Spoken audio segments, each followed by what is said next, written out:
Halo, nama saya Untung Unsong, orang Korea yang trading saham Indonesia. Jadi mohon pengertiannya jika bahasa saya belum fasih. Melalui channel ini disampaikan apa yang saya pelajari di dunia trading.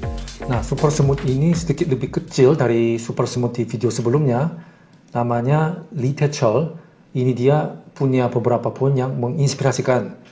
Dia membuat 27 juta menjadi 60 M dalam 7 tahun. Yaitu 2.200 kali lipat. Hebatnya dia masih bekerja sebagai pegawai negeri sipil di Korea hingga tahun 2021. Nah, suasana dari dia kelihatannya kan kayak tipikal PNS Korea. Konten ini adalah ringkasan dari buku dia. Judulnya kalau ditranslate langsung jadinya begini, berinvestasi dengan panas, bersaing dengan dingin. Nah, tapi dalam bahasa Inggris artinya kurang lebih kayak begini, invest with passion, bet with the cold mind. Tapi ya, bukunya tidak ada yang dalam bahasa lain, masih hanya dalam bahasa Korea aja. Nah, dia pernah jadi juara juga di kompetisi trading yang diadakan oleh Hanwha Sekuritas di Korea. Berikutnya jebakan-jebakan yang manusia sering kena di dunia saham.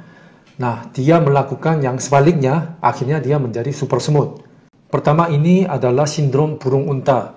Nah, burung unta memiliki kebiasaan mengubur kepala mereka di pasir ketika mereka berada dalam situasi berbahaya. Jadi dia pura-pura tidak tahu seolah-olah dia aman. Itu seperti kalau nyangkut dalam di saham, kita pernah nggak sengaja nggak lihat ULT, logout. Nah, itu penolakan kenyataan, namanya denial. Kedua, kekeliruan biaya hangus, namanya sunk cost fallacy. Karena terlalu sayangnya waktu dan uang yang dihabiskan selama ini, meskipun sahamnya dikhawatirkan akan jadi gocap, bahkan bisa di listing. Nah, itu seperti kita tidak bisa potong luka yang busuk sebelum menyebar lebih jauh, membiarkannya menghancurkan seluruh tubuh seperti sel kanker. Kemudian efek penahan atau efek jangkar, anchoring effect, adalah bentuk bias kognitif yang menyebabkan orang fokus pada referensi pertama yang tersedia, yaitu jangkar yang diberikan kepada mereka ketika membuat keputusan.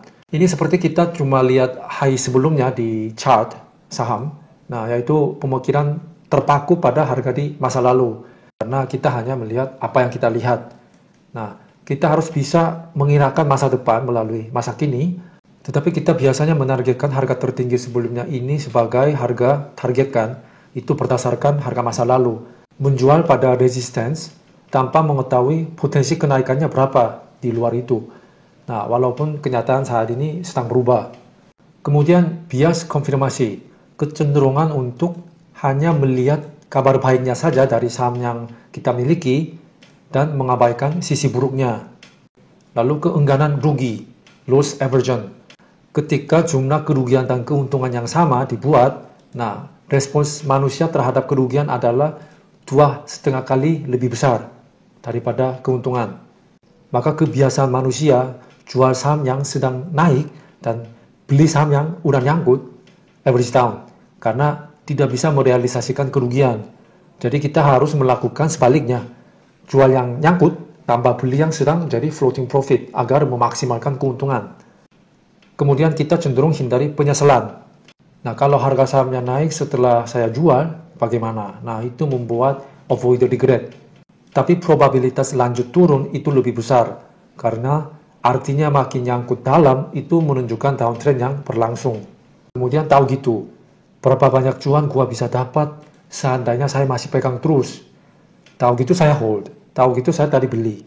Nah, konsumsi emosional yang tidak berguna hanya bikin stres aja daripada buang energi begituan.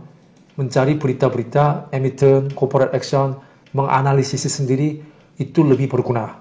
Kemudian keberuntungan pemula, beginner's luck. Banyak pemula masuk waktu seperti awal 2021, pasar lagi panas, bull market, dan mereka dapat cuan, lalu mikir, saya memiliki bakat untuk saham. Kemudian membawa uang dari sana-sini, nah lalu mereka akhirnya di area di sini, diam-diam menghilang. Kemudian average down. Dalam trading, jika kita menambah posisi ke arah bawah, nah itu meningkatkan probabilitas rugi makin besar. Nah, ada gambar meme di Korea, average down terus sampai jadi pemegang saham utama. Itu diberitakan. Berikutnya tentang stereotip yang salah. Nah, di Korea juga ada sebutan yang mirip bandar. Namanya seryok. Kami bilang seryok itu seperti bandar. Nah, kepercayaan ada semacam kelompok yang akan naikin saham ini sampai berapa kali lipat di saham-saham gorengan. Lalu rumor kayak gitu tersebar dan para pengikut ikuti tanpa analisa atau hitungan sendiri. Nah, lalu nyangkut di pucuk. Kalau asing dan institusi gimana? Nah, mereka juga sebenarnya bandar. Nah, tentu saja dana mereka jauh lebih banyak. Mereka punya lebih banyak akses ke informasi penting daripada retail. Cuma fund manager juga mereka karyawan di perusahaan-perusahaan ini. Jadi ada unsur politik di dalam seperti kasus Jiwasraya. Mereka beli saham tertentu karena ada tekanan dari kanan kiri atau buat kepentingan pihak tertentu. Dana asing juga sama, mereka manajer investasi sebenarnya.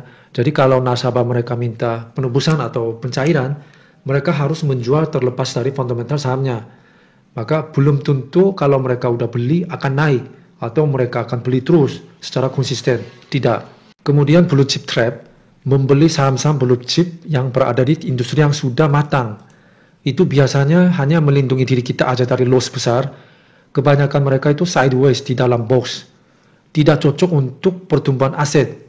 Saham multi-bagger itu berasal dari saham kecil dan menengah yang bisa punya mimpi besar. Kemudian long term invest, kalau pegang lama akan pulih suatu hari nanti. Nah, kasus di mana investasi jangka panjang terlepas dari niat seseorang, nah, jangan menjadi long term investor yang terpaksa sendiri. Misal, masuk pas rame, terus enggak jual karena nyangkut, nah ini akibatnya bertahun-tahun. Kemudian diversifikasi portofolio itu bagus. Nah, Warren Buffett bilang, kalau kamu mampu untuk analisis saham, tapi melakukan diversifikasi portofolio, kamu adalah orang gila. Penambahan emiten di portofolio Anda itu karena Anda belum ada keyakinan. Berkshire Hathaway, perusahaan Warren Buffett, yang pengelolaan dana sekitar 969 miliar dolar per 2022, nah itu sekitar 14.000 triliun rupiah. Nah, 47% hampir setengahnya portofolio mereka adalah Apple. Investasi intensif sekali karena mereka yakin sekali di masa depan Apple. Kemudian berinvestasi hanya dengan uang cadangan. Penulis dia mengakui dia bisa jadi kaya karena menggunakan leverage dengan bijak. Nah, analisa keras bikin keyakinan, percaya dirinya ketemu peluang, ditambah leverage, muatan full, kemudian menjadi kaya. Dia ceritakan dia yakin dengan analisa sendiri, ini saham akan jadi 2-3 kali naik. Dia lalu pinjam dari bank, akunan rumah, akunan saham, margin yang dikasih sekuritas, dia pakai full. Tapi ketika saham turun, dia kurangi muatan, menyesuaikan rasio margin, sampai sanggup bayar bunga. Kalau harga saham pulih, rasio marginnya kan naik lagi kan, jadi dia tambah beli lagi. Jual beli dengan mencicil, harga saham misalnya naik terus dalam uptrend. Tetapi apakah Anda membelinya setiap hari? Nah, average Anda ikut naik terus, ya kan? Nah, ketika jual, nah, harga saham misalnya patah, dan mau jual. Nah, cuan cuma tipis, bahkan bisa BEP. Jual dengan mencicil. Ketika jual, juga ada saatnya jual one shot sekaligus. Ketika jelas saham ini lagi overshooting. Nah, ini keminingan kenaikan harga saham kan sangat curam. Nah, volume juga besar kan, kayak para FOMO udah masuk semua. Ini saatnya jual semua menurut penulis. Atau kalau pakai trailing stop, garis putus-putus ini adalah trailing stop. Jadi bisa kena stop sini ketika overshootnya patah. Kemudian kapan layak untuk kita jual beli secara mencicil? Beli cicil, jual cicil untuk saham yang volumenya tipis, volatilitasnya rendah. Beli one shot, jual one shot untuk saham yang volumenya gede, volatilitasnya tinggi, karena waktu untuk mereka stay di harga rendah itu singkat, karena dilihat banyak orang. Maka lebih baik beli one shot dengan berani. Kemudian beli cicil, jual one shot untuk saham sepi, tapi tiba-tiba loncat. Nah, atau ownernya menjual saham atau kejadian buruk terjadi kayak penggelapan uang, kayak gitu terjadi, jual semua. Kemudian beli one shot, jual cicil. Emiten yang lagi turnaround, laporan keuangannya dari merah menjadi hijau, net profitnya, maka tren harga saham berbalik arah ke atas. Jadi maka jual cicil. Kemudian kalau pasang target price gimana cara gampangnya? Harga wajar itu penilaian relatif. Rumus sederhana untuk menentukan target price. EPS dikali dengan per rata-rata dalam sektor yang sama. Misal sektor batubara, ada sekitar 9 saham kita bandingkan. Misal contoh ini di ULT Mire, ada laporan keuangannya kan.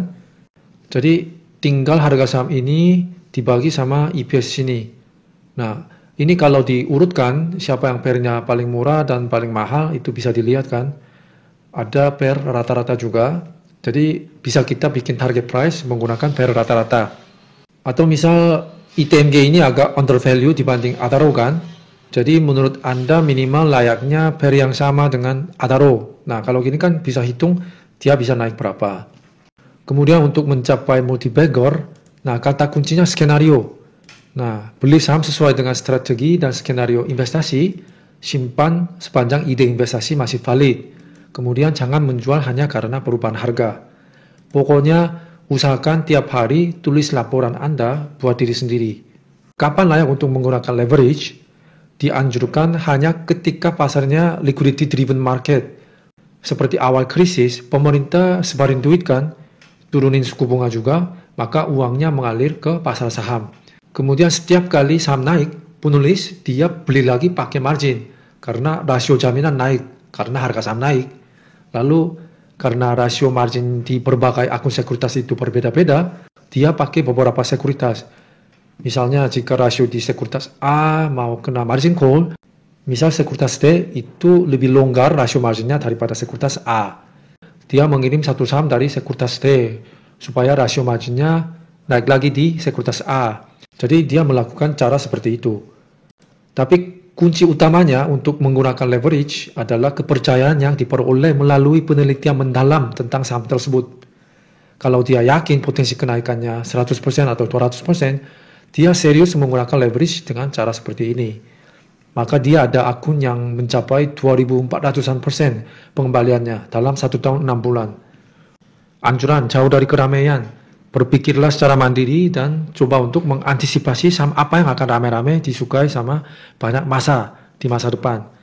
Kalau sudah percaya diri terhadap hasil riset Anda, tinggal berani aja sampai bisa pakai leverage. Nah, prinsip mutlak menggunakan leverage dia adalah berinvestasi di perusahaan yang akan bertumbuh pesat, kemudian jangan pernah berinvestasi di perusahaan yang tidak Anda kenal. Kemudian dia mencontohkan riset mendalam oleh super semut lain. Nah, ini namanya Park Yong-ok, terkenal juga di dunia saham di Korea, untuk memutuskan investasi di saham misalnya perusahaan pengembangan dan konstruksi apartemen, namanya Goryeo Gebal, nama sahamnya. Dia kunjungi setiap situs pengembangan, lalu berkeliling di lahan-lahan lagi dibangun oleh Goryeo Gebal ini. Dia sampai berbicara dengan manajer-manajer lapangan, dan untuk mengecek potensi daerah itu dia pergi ke supermarket, toko pangkas rambut yang sekitarnya, bahkan dia kunjungi di kuil yang terdekat, minum teh dengan para biarawan. Apa ada info risiko lain dia bisa dapat di daerah situ? Nah, sampai segitunya ya. Lalu dia menggunakan semua leverage secara full karena dia yakin dengan masa depan perusahaan ini dan dia yakin ini undervalued secara financial. Nah, terakhir tips untuk mendeteksi saham bertumbuh. Saham lapis 2 dan lapis 3 yaitu perusahaan small cap yang sedang meningkatkan belanja modal dan meningkatkan rekrutmen SDM baru. Nah, ini adalah tanda pertumbuhan. Harga saham punya potensi meloncat. Coba menghadiri rapat pemegang saham supaya kita bisa menyaring apakah perusahaan ini peduli para pemegang saham minoritas juga, atau bisa saja mendapatkan informasi penting terlebih dahulu daripada orang lain. Kemudian berkomunikasi dengan investor relation di emiten, biasanya itu dipegang sama corporate secretary di emiten. Dan coba kunjungi perusahaan, harus company visit kalau benar-benar itu calon multi-bagger. Oke, sekian dari saya. Jika konten ini bermanfaat, silakan beri komentar dan jangan lupa subscribe dan set alarm biar tidak ketinggalan saat konten berikutnya sudah di-upload. Terima kasih, sampai jumpa.